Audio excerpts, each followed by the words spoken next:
নমস্কার বন্ধুগণ, আমি আমার অমানিবা মুখার্জি ব্লগ হরিকথা চ্যানেলে তোমাদেরকে সবাইকে স্বাগত জানাচ্ছি। তোমাদের সকলের মঙ্গল হোক।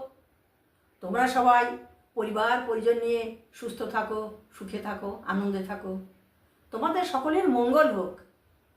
বন্ধুগণ, আমি সপ্তাহে একটা করে ভিডিও দিই, ভগবানের নাম কীর্তন করি।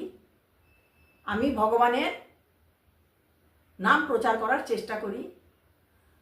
তোমরা আমার ভাগবত কথা শুনবে এবং আমাকে সমৃদ্ধ করবে।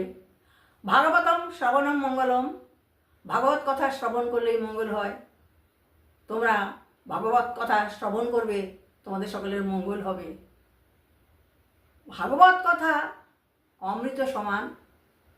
এই কথা যে শুনবে সে অচিরেই ভগবান শ্রীকৃষ্ণের সান্নিধ্য লাভ করতে পারবে। ভগবান শ্রীকৃষ্ণ অনাদি অনন্ত, তার নাম, সেই অনাদি অনন্ত ভগবানের নাম ভাগবত গ্রন্থরূপে রয়েছে। তাই গ্রন্থরূপে ভাগবত কৃষ্ণ অবতার। ভগবান শ্রীকৃষ্ণ গ্রন্থরূপে অবতরণ করেছেন। তাই সেই গ্রন্থ পাঠ করে যে পাঠ করবে সেই ভগবানের নাম করবে। তোমরা আমার নমস্কার গ্রহণ করো। আমি তোমাদেরকে আমার অন্তরের সশ্রদ্ধ নমস্কার নিবেদন করছি। তোমরা সবাই সুস্থ থাকো, সুখে থাকো এবং আনন্দ থাকো। তোমাদের সকলের মঙ্গল হোক। হরে কৃষ্ণ কৃষ্ণ কৃষ্ণ হরে হরে, হরে রাম রাম রাম হরে হরে। গুরুর ব্রহ্মা গুরুর বিষ্ণু গুরুদেব মহেশ্বর, গুরুরেব পরম ব্রহ্ম তস্मै শ্রী গুরবে নমঃ। অখণ্ড মণ্ডলাকারং ব্যাপ্তমেন চরাচরং তৎপদং দর্শিতমেন তস্मै শ্রী গুরবে নমঃ। অজ্ঞানতিমিরান্ধস্য জ্ঞানাঞ্জনশলাকয়া চক্ষুর্মিলিतं येन তস্मै শ্রী গুরবে নমঃ। অসতমা সদ্গময় তমসোমা জ্যোতির্গময় মৃত্যুমাম অমৃতং গময় শান্তি শান্তি শান্তি। জয় শ্রীকৃষ্ণ চৈতন্য প্রভু নিত্যানন্দ, শ্রী অদ্বৈত গদাধর শ্রীবাসাদি গৌর ভক্ত বৃন্দ। জয় শ্রীকৃষ্ণ চৈতন্য প্রভু নিত্যানন্দ, শ্রী অদ্বৈত গদাধর শ্রীবাসাদি গৌর ভক্ত বৃন্দ। জয় শ্রীকৃষ্ণ চৈতন্য প্রভু নিত্যানন্দ, শ্রী অদ্বৈত গদাধর শ্রীবাসাদি গৌর ভক্ত বৃন্দ।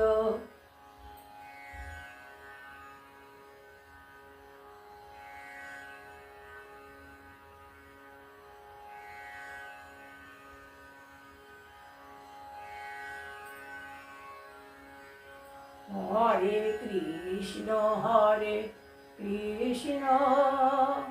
কৃষ্ণ কৃষ্ণ হরে হরে, হরে রাম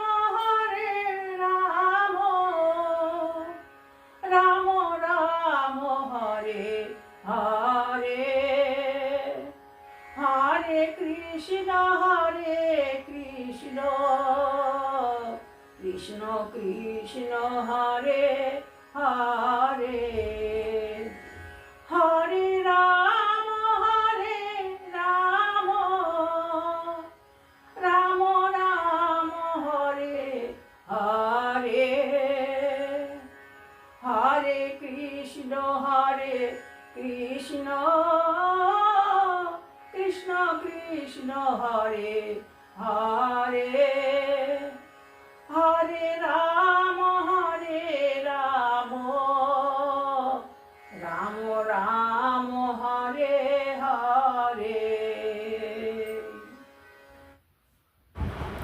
বন্ধুগণ, আজকে আমার ভাগবতের আলোচিত বিষয় হচ্ছে শ্রী ভগবানের ইন্দ্রপ্রস্থে গমন। ভগবান শ্রীকৃষ্ণ ইন্দ্রপ্রস্থে গমন করছেন। সেখানে মহারাজ যুধিষ্ঠির রাষ্ট্র যজ্ঞ করবেন, সেইখানে তিনি গমন করছেন। আমি আগের দিন যেখান থেকে বর্ণনা করেছিলাম ঠিক তারপরের থেকে বর্ণনা করছি। তোমরা আমার ভাগবত কথা শুনতে থাকো। ভগবান শ্রীকৃষ্ণ ইন্দ্রপ্রস্থে গমন করেছেন। তখন মনুষ্য সমাজের দুর্লভ দর্শন শ্রী ভগবান যখন এখানে উপস্থিত হয়েছেন, তখন রাজা যুধিষ্ঠির খুব আনন্দিত হলেন এবং তিনি ভগবান শ্রীকৃষ্ণের সঙ্গে মিলিত হওয়ার জন্য তার পুরোহিত ও প্রিয় পার্শ্বদবর্গ নিয়ে ভগবান শ্রীকৃষ্ণের কাছে উপস্থিত হলেন। ইন্দ্রিয়গুলি যেমন প্রাণের সঙ্গে মিলনের জন্য আকুল হয়, তেমন ওই উচ্চস্বরে বৈদিক মন্ত্রধ্বনির সঙ্গে গীত ও বাদ্যসমূহ সহকারে অত্যন্ত ভক্তিযুক্ত চিত্তে ভগবান ঋষিকেশের সঙ্গে রাজা মিলিত হওয়ার জন্য ভ্রমণ করলেন। ভগবান শ্রীকৃষ্ণকে এখানে ঋষিকেশ অর্থাৎ ইন্দ্রিয়াদির অধীশ্বর রূপে বর্ণনা করা হয়েছে এবং ভগবানের প্রতি রাজা যুধিষ্ঠিরের ধাবিত হওয়াকে প্রাণের সঙ্গে মিলিত হতে আগ্রহী ইন্দ্রিয়ের সঙ্গে তুলনা করা হয়েছে। প্রাণ বিনা ইন্দ্রিয়সমূহ অকর্মণ্য হয়ে পড়ে। প্রকৃতপক্ষে ইন্দ্রিয়সমূহ চেতনার মাধ্যমে কার্য করে। তেমনই যখন কোনো জীব কৃষ্ণ ভাবনাময় চেতনাহীন বা ভগবত প্রেমহীন হয়, তখন সে সংসার নামক এক অপ্রয়োজনীয় মায়াবী সংগ্রামে প্রবেশ করে। রাজা যুধিষ্ঠিরের মতো শুদ্ধ ভক্ত কখনোই ভগবত সঙ্গ বঞ্চিত হন না, কারণ তারা সর্বদা তাদের হৃদয়ে তাদের লালন করেন। কিন্তু তবুও যখন দীর্ঘদিনের বিচ্ছেদের পর তারা শ্রী ভগবানকে দর্শন করলেন, তখন তিনি বিশেষ আনন্দ অনুভব করলেন। সেই আনন্দ অনুভব করছেন সেই কথা এখানে বর্ণনা করা হচ্ছে। যখন তিনি তার প্রিয়তম বন্ধু শ্রীকৃষ্ণকে দীর্ঘ বিচ্ছেদের পর দর্শন করলেন, তখন রাজা যুধিষ্ঠিরের হৃদয় স্নেহে বিগলিত হয়েছিল এবং তিনি ভগবানকে বারে বারে আলিঙ্গন করতে লাগলেন। যখন যুধিষ্ঠির মহারাজ দেখলেন ভগবান এসছেন, তখন তিনি অশ্রু বিগলিত হয়ে ভগবানকে বারংবার আলিঙ্গন করতে লাগলেন। শ্রী ভগবানের নিত্যরূপ লক্ষ্মীদেবীর নিত্য আলয়। যে মুহূর্তে রাজা যুধিষ্ঠির তাকে আলিঙ্গন করলেন, তখনই তিনি সংসারের সকল কলুষ থেকে মুক্ত হলেন। তিনি তৎক্ষণাৎ চিন্ময় আনন্দ উপভোগ করে সুখসাগরে নিমজ্জিত হলেন। বিভলতায় অশ্রুপূর্ণ নয়নে তার দেহ কম্পিত হচ্ছিল।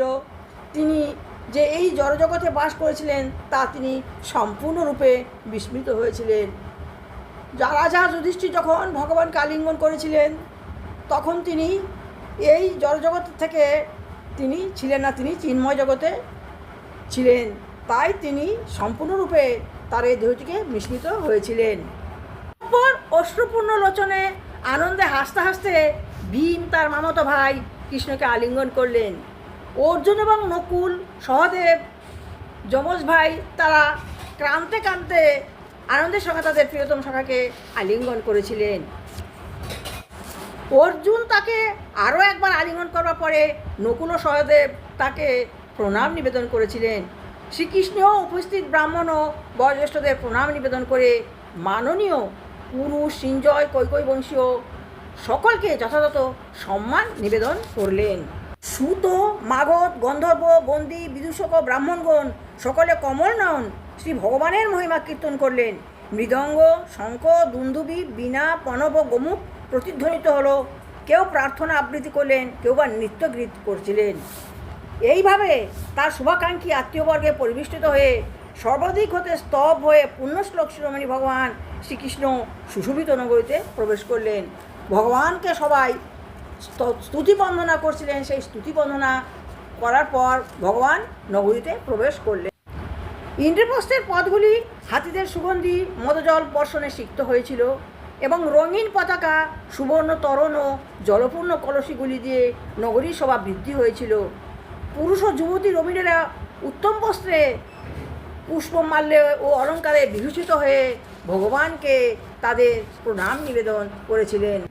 প্রতিটি গৃহ প্রজ্বলিত দ্বীপ ও পূজার উপকরণাদি প্রদর্শন করছিল এবং গবাক্ষ পথ দিয়ে ধূপের গন্ধ নির্গত হয়ে নগরীকে আরও মনোরম করে তুলেছিল। ছাদগুলি ইতস্তত পতাকা ও বৃহৎ রৌপ্য পরিসরের মধ্যে স্বর্ণকুম্ভ দ্বারা সাজানো হয়েছিল। এইভাবে শ্রীকৃষ্ণ পুরু রাজ্যের রাজকীয় নগরীর দর্শন করেছিলেন।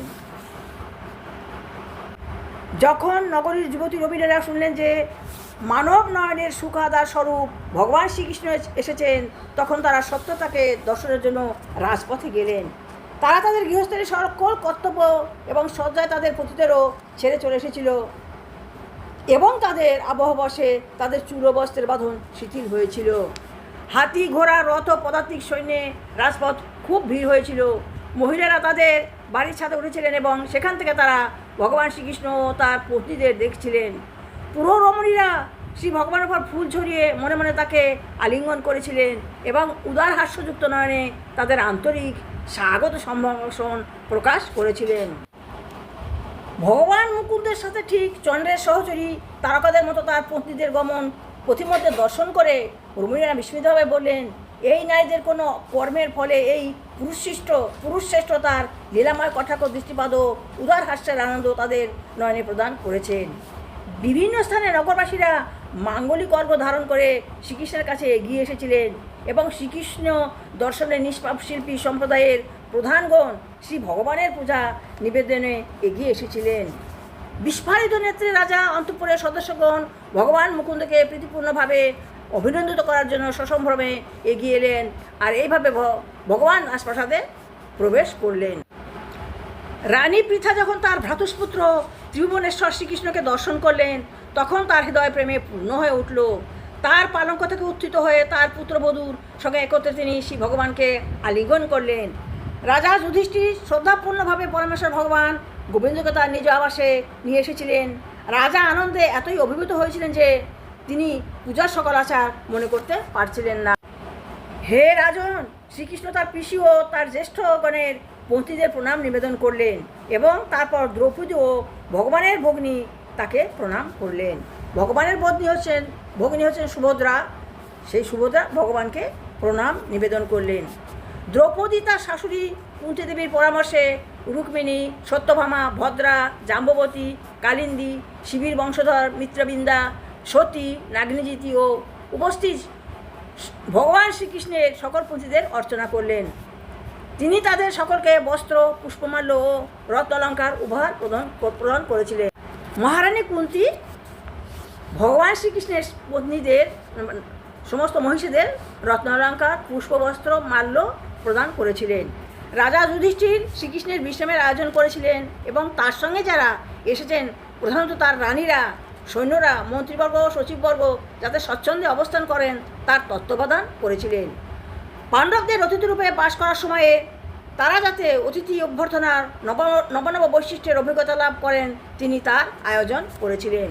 মহারাজ যুধিষ্ঠির তিনি মহারাজ শ্রীকৃষ্ণ এবং তার যে মহিষীবর্গ ছিলেন তাদের তিনি সেবা করেছিলেন এবং তাদেরকে তিনি পেয়ে আনন্দিত হয়েছিলেন।